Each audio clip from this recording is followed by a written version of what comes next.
À la une de Jeune Afrique en ce mois d'août, la photo en gros plan du général Tiani, l'homme fort du Niger, arrivé au pouvoir par un coup d'État il y a un an.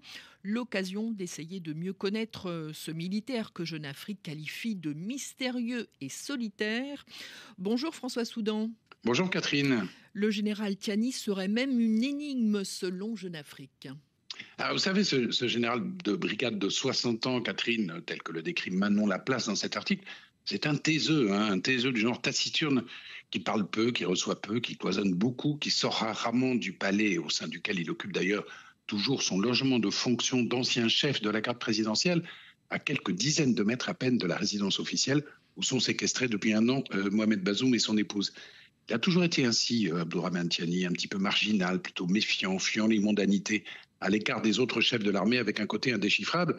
Son coup d'État, au départ, c'était une simple révolution de palais, matinée d'ambition personnelle, de crispation communautariste, sur fond de manne pétrolière à venir, avec un jeu trouble qui n'a toujours pas été éclairci de l'homme à qui Tiani doit en quelque sorte sa carrière, l'ancien président Issoufou.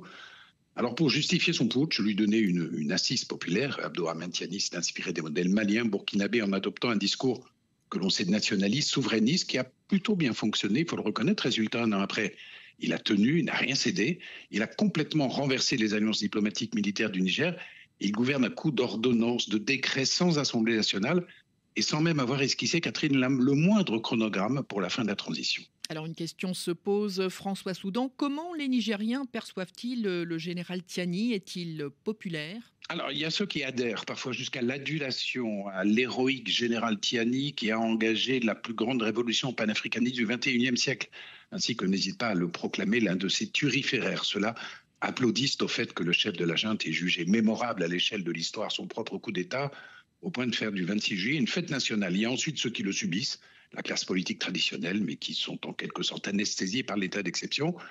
Et il y a l'appui, il y a la grande majorité des Nigériens confrontés à une situation sécuritaire et économique très dégradée et qui a donc d'autres priorités que de se mobiliser pour le retour de l'ordre constitutionnel. Même si beaucoup ne sont pas forcément d'accord avec le fait que les militaires fassent de la politique, il y a un sentiment de lassitude, de désillusion vis-à-vis des institutions démocratiques qui, au Niger, comme partout ailleurs au Sahel, jouent en faveur du maintien de ces derniers, les militaires, au pouvoir, Catherine. Dernier point, François Soudan, la situation économique, les prévisions de croissance du Niger semblent encourageantes.